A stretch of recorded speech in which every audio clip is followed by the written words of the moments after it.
Вы будете в шоке, когда узнаете о самых опасных местах на нашей планете, где обитают ужасающие животные и насекомые.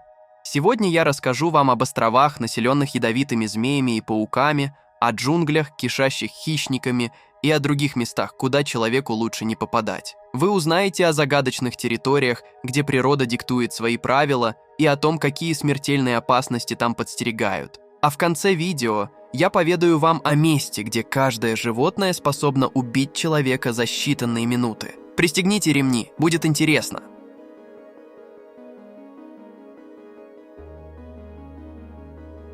Начнем с, пожалуй, самого известного и ужасающего места – острова Кеймада-Гранди, который еще называют «Остров Змей». Расположенный в 35 километрах от побережья Бразилии, этот небольшой кусочек суши площадью около 43 гектаров считается одним из самых опасных мест на Земле. Почему? Все дело в том, что здесь обитает одна из самых ядовитых змей в мире – островной ботропс или золотой копьеголовый щитомордник. По оценкам ученых, на острове обитает от 1 до 5 змей на каждый квадратный метр. Вы только представьте, делаете шаг и сразу несколько ядовитых созданий у ваших ног. Яд этой змеи настолько токсичен, что способен вызвать некроз тканей и сердечную недостаточность. Без быстрого введения противоядия смерть наступает в течение часа. Из-за этого бразильские власти запретили посещение острова туристами и даже местными жителями. Единственные, кто имеет право ступить на эту землю – ученые и военные с особым разрешением.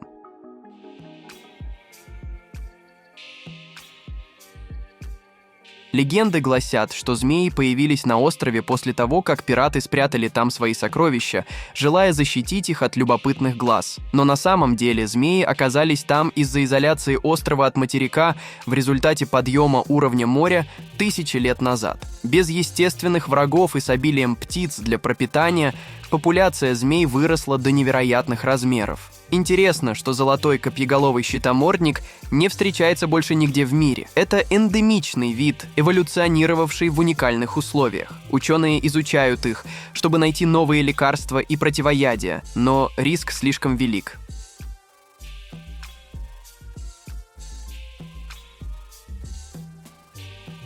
Перемещаемся в Юго-Восточную Азию, на остров Рамри в Мьянме. Этот остров известен не только своими живописными пейзажами, но и печально знаменитым инцидентом во время Второй мировой войны. В 1945 году здесь произошло самое масштабное нападение крокодилов на людей в истории. Японские солдаты, отступая от британских войск, оказались загнаны в мангровые болота острова. Ночью на них напали гребнистые крокодилы, крупнейшие пресмыкающиеся в мире, достигающие длины 7 метров и веса более тонны. Эти хищники способны развивать скорость до 20 км в час и обладают мощнейшими челюстями. Из 1000 солдат выжило лишь несколько десятков. Этот случай занесен в Книгу рекордов Гиннесса как самое массовое нападение животных на человека. Сегодня крокодилы по-прежнему обитают на острове Рамри. Местные жители стараются избегать болотистых мест, а туристов предупреждают об опасности. Так что если вдруг окажетесь в Мьянме, лучше держаться подальше от этого места.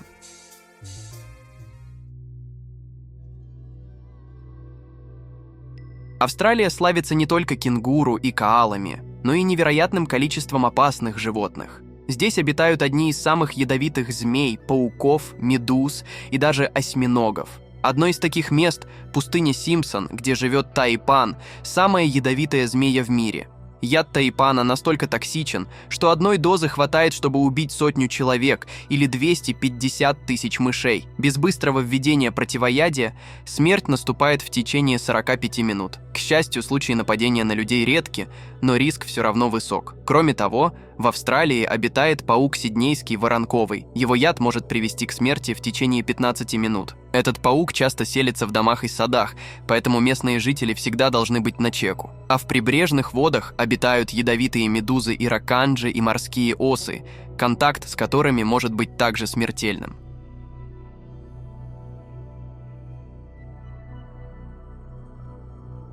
Следующее место, о котором я бы хотел вам рассказать – пустыня Данакил в Эфиопии, одно из самых жарких и негостеприимных пристанищ на планете. Температура здесь может достигать 55 градусов Цельсия, а пейзажи напоминают марсианские. Но не только экстремальная жара делает это место опасным. В Данакиле находятся активные вулканы, гейзеры, извергающие ядовитые газы и кислотные озера. Поверхность Земли покрыта кристаллами серы и солей, а воздух насыщен сероводородом и другими токсичными газами. Местные жители, афарцы, известны своей враждебностью к чужакам и часто предупреждают: тот, кто войдет в нашу землю без разрешения, может не вернуться. Несмотря на это, некоторые отважные туристы все же посещают пустыню, чтобы увидеть необычные ландшафты, но без проводника и специальных мер безопасности делать это крайне не рекомендуется.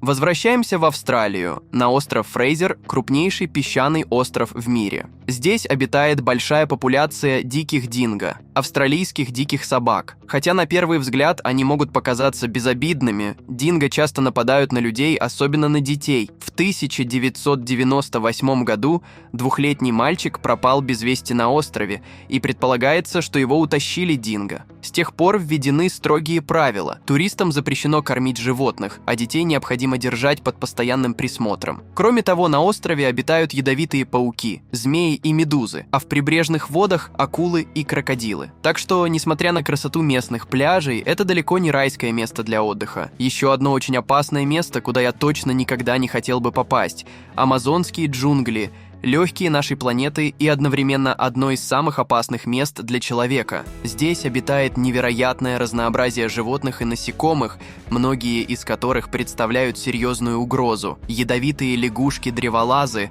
укус которых может убить взрослого человека за несколько минут. Гигантские змеи-анаконды, достигающие длины 10 метров и способные задушить свою жертву мощными мышцами. Электрические угри, способные генерировать разряды до 600 вольт, которые могут быть смертельными. И, конечно, пираньи, хищные рыбы, которые могут обглодать жертву до костей за считанные минуты. А еще в джунглях обитает ягуар, мощный хищник, который не боится человека и может напасть без предупреждения. Кроме того, в лесах Амазонии распространены малярийные комары и москиты, переносящие опасные заболевания, такие как лейшманиоз и желтая лихорадка. Без специальной подготовки и сопровождения проводника проникать в дебри Амазонки крайне опасно. В общем, я туда уж точно не собираюсь ехать. А вы бы согласились на такое путешествие?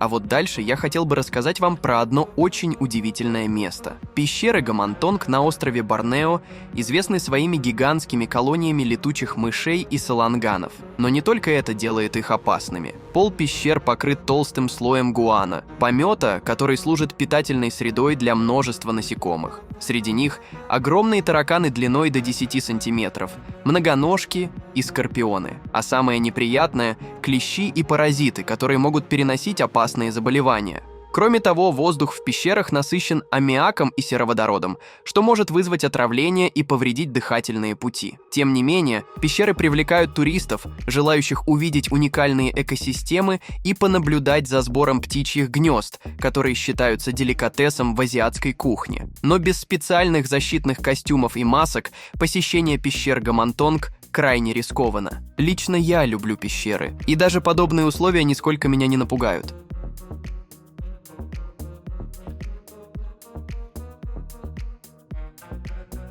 Что же там еще в моем спике? Ах да, остров Сурцей, который возник в результате извержения вулкана в 1963 году. Он стал объектом исследований ученых, изучающих процесс колонизации новых земель растениями и животными. Доступ на остров строго ограничен, чтобы сохранить его экосистему в первозданном виде. Однако главная опасность – это активность вулкана. Извержения и выбросы газов могут начаться в любой момент. Кроме того, береговая линия нестабильна и может обрушиться под ногами. Интересный факт. На острове был обнаружен первый куст помидоров, семена которого предположительно попали туда вместе с фекалиями птиц. Это вызвало бурные дискуссии среди ученых о влиянии человека на экосистему, хотя, как мне кажется, вряд ли помидоры станут расти в лаве.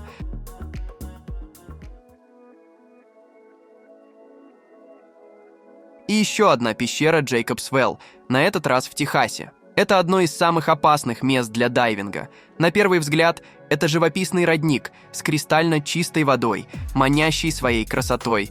Но под поверхностью скрывается сложная система подводных пещер. Кажется, что плавать там вполне себе безопасно и очень интересно. И со вторым я согласен. Но вот, что насчет первого. Множество дайверов потеряли здесь жизнь, заблудившись в лабиринтах или столкнувшись с обвалами. Холодная вода и сильные течения делают погружения еще более опасными. Местные власти неоднократно предупреждали об опасности, но это не останавливает экстремалов. Особую опасность представляют узкие проходы и невидимые ловушки в виде воздушных карманов. Без специального оборудования и опыта погружения в Джейкобс Вэлл может стать последним. А еще я не позавидую клаустрофобам, которые решатся побывать в этом месте. Представьте, узкие, сковывающие передвижение пространства и панический страх.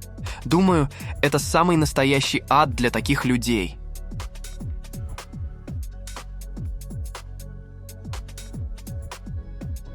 Но не обязательно место должно быть заселено животными и насекомыми, убийцами, или же отравлено огромным количеством газов. Остров Северный Сентинель в Бенгальском заливе населен племенем сентинельцев, которые отказываются от контактов с внешним миром. Любая попытка приблизиться к острову заканчивается агрессивной реакцией аборигенов. В 2018 году американский миссионер был убит, когда попытался высадиться на берег. Индийское правительство запретило посещение острова, чтобы защитить как местных жителей от болезней, так и туристов от нападений. Интересно, что сентинельцы живут в каменном веке, не знают металлов и современных технологий. Они сохраняют свой образ жизни на протяжении тысячелетий, и вмешательство извне может быть губительным для их культуры и здоровья. Хотя, как мне кажется, это мог быть обычные айтишники, которые решили сбежать из своих душных офисов и начать жить с нового листа. Кто его знает?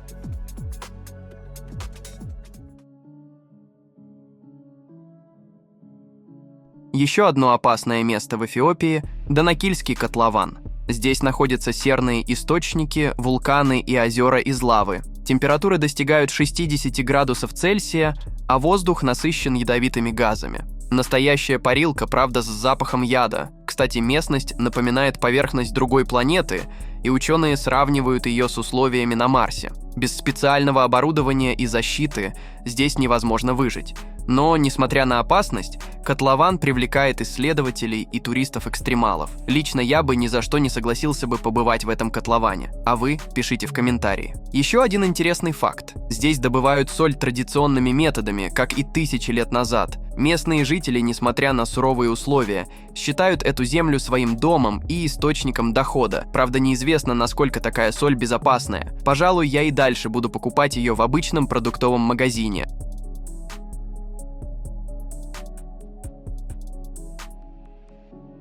А вы слышали о болоте Манчак в Луизиане, известно как «болото призраков».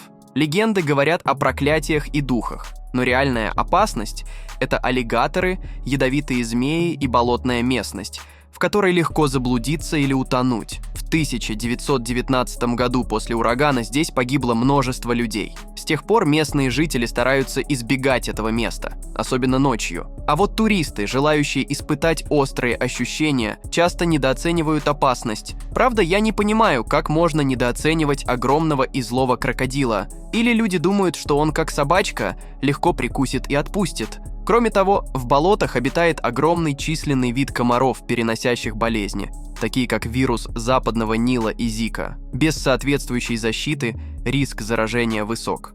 А лекарства от этого заболевания, как вы, возможно, знаете, довольно трудно достать в условиях болотистой местности.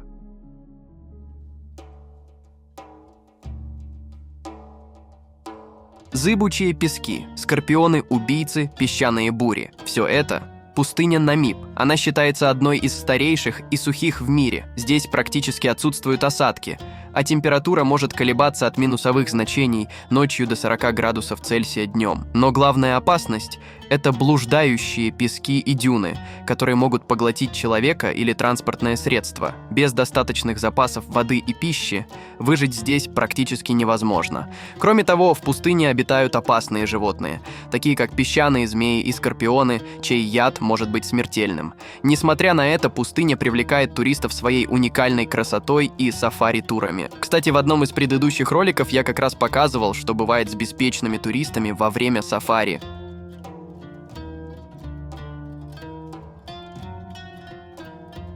Давайте мы с вами окунемся в историю. В 1986 году озеро Нёс в Камеруне стало местом одной из самых загадочных катастроф. В результате вулканической активности из озера высвободилось огромное количество углекислого газа, который спустился в долину и задушил более 1700 человек и 3000 голов скота. Вы только представьте, вы просто сидите у себя дома и просто умираете.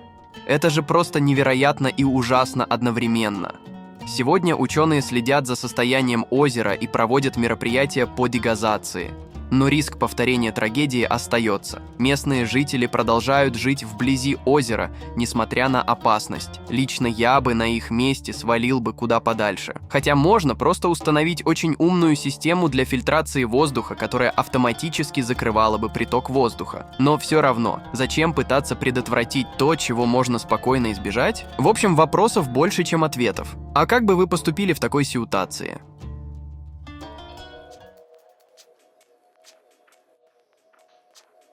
Ну что, пора нам уже заканчивать. Но перед этим, как вы думаете, где больше всего погибает альпинистов? Нет, не на Эвересте, а на Пурной, один из самых опасных горных массивов в мире. Несмотря на относительно небольшую высоту по сравнению с Эверестом, уровень смертности среди альпинистов здесь самый высокий – около 32%. Причиной тому являются непредсказуемые погодные условия, частые лавины и сложные маршруты. Многие опытные альпинисты погибли, пытаясь покорить вершины Анапурны. Без тщательной подготовки и сопровождения профессиональных гидов восхождение здесь крайне рискованно. Сегодня я рассказал вам о самых опасных местах на нашей планете, где природа показала свою грозную силу, а животные и насекомые представляют смертельную угрозу. А как вы думаете, стоит ли рисковать жизнью ради острых ощущений и приключений? Лично я поражен тому, насколько самоотверженно работают профессионалы, которые проводят экскурсии по таким местам. А знаете, где еще нужны профи? В нашей команде. Друзья, у вас есть возможность попасть в нашу команду. Если вы владеете навыками видеомонтажа, можете озвучивать ролики на русском, английском и других языках. Или же пишите интересные сценарии. Мы будем рады с вами поработать. Пишите в Telegram-бота. Ссылка в описании. И спасибо вам за внимание!